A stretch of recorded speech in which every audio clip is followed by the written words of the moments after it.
right, man, let's talk about Jared Goff.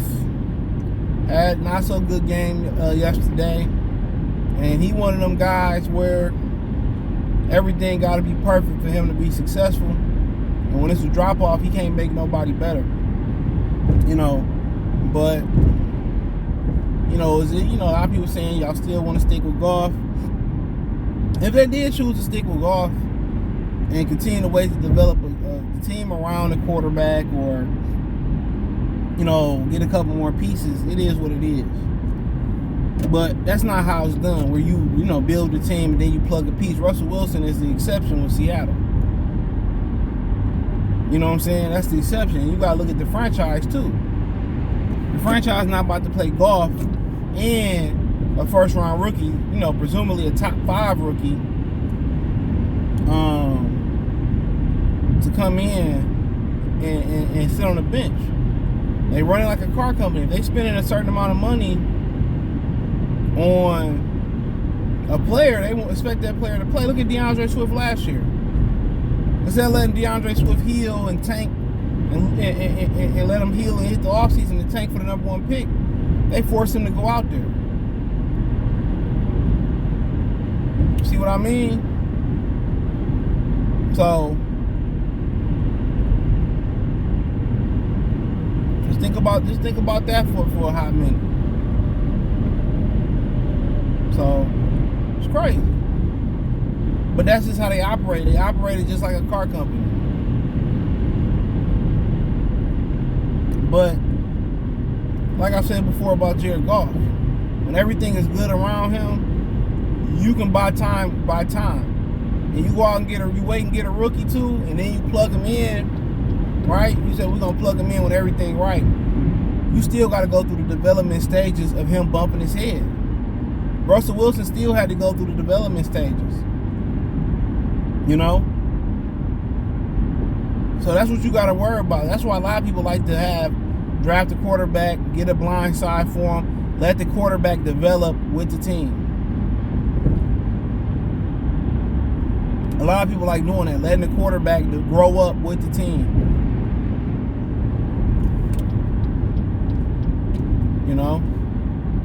And the way y'all look at it as, y'all got to understand, no matter if everything perfect, he still got to get that experience bumping his head. You can have a team that's ready to be a championship caliber team. You draft a quarterback, he's still gonna make it easier for him. But he still can bump his head. But guess what? He still can fail. That's what people ain't looking at. He still can fail. He still can and not be that guy with everything wrong. Mark Sanchez was another young quarterback. Everything was good around him. He never was good enough. Young, old, prime, he wasn't good enough. Had Stafford went to the Jets, they probably won the Super Bowl with that team. Honestly. So you got to understand that's just situations. But, sticking with Goff, I'm still not opposed to it. Because once you look at the 2 quarterbacks that's coming out, neither school has had a lot of success. And it's just something that I try to, get past that you can't ignore, especially with Justin Fields not having the success in the NFL. It's not all his fault, but it ain't all on the Bears neither. Tua Tagovailoa, you know what I'm saying? Mac Jones, somebody just dropped like $1 billion worth of bottles out their car. No, that look like the pop truck dropped down. Them fresh. Damn. Ever driving that Sunkist truck?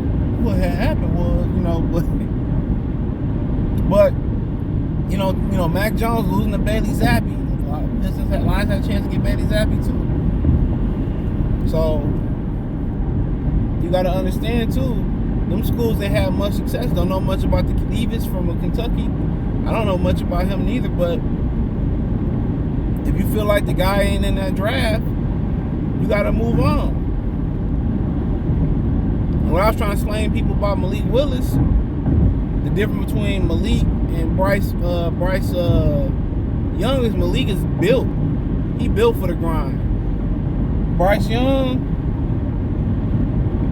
he physically not built. He more built like Tua than built like, for the grind. So that'll just be like the Lions take Bryce Young, he get injured, be in the same line as Swift and Anazorke and Julian Okora, be another injury-prone player by Brad Holmes. Even though the National Football League quarterback is more protected than the college quarterback. But can he physically take the grind? And, you know, people go to C.J. Stroud.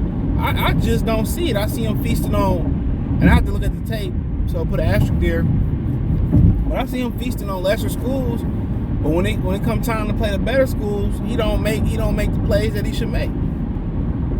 So I don't see it.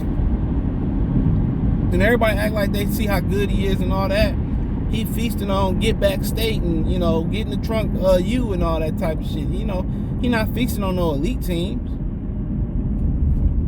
at all. Safe Belt University and shit. That's what he feasting on. When he played Notre Dame, he looked very, you know, pedestrian in my opinion. He made some plays here and there, but he didn't have a Jackson the Jigaboo, and this, that, and the third, bro. When you going drafted in the draft of the Lions, you ain't gonna have too much of shit most years. So, you know, them the questions. Ohio State quarterbacks sometimes ain't got it. Well, it's 100% record that they ain't never got it. Bro, I mean, you sit there and you continue and you take a Will Anderson, you pair him with Aiden Hutchinson, can't knock it.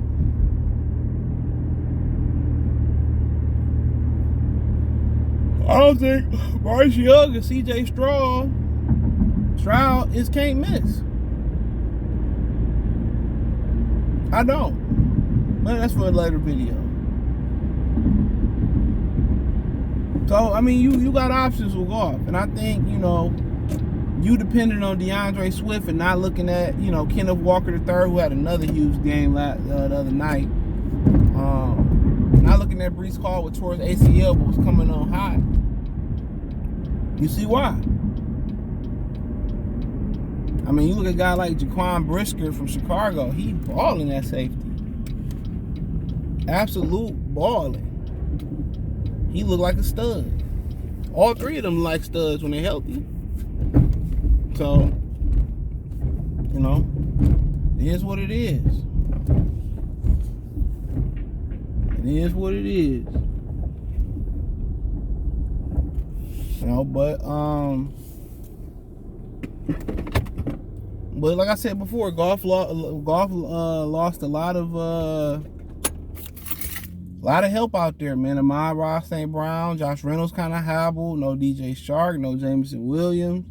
He's throwing the tight ends. No Quintez Cephas. It was reminiscent of stuff you got last year. You had a little creativity getting the ball to the tight ends. And I got to agree. I forget who said this, but I got Lumbus Brown said this after the game. He said that he don't like how, you know, they don't want to go to T.J. Hockenson until late in the game and put emphasis on him. I don't like it either. But guess what? It is what it is. Can't change it, can't do shit about it. It is what it is. So, man, I still, you know, wouldn't mind if you stuck with Goff. They stuck with him at this point. Cause I don't really love any of the quarterbacks that they got out there this year coming out so far. And as I break them down and kind of get more familiar as of right now, as I break it down, get more familiar, maybe my opinion may change. Famously, my opinion changed on Tyrese Maxey. That's the one I could point out to.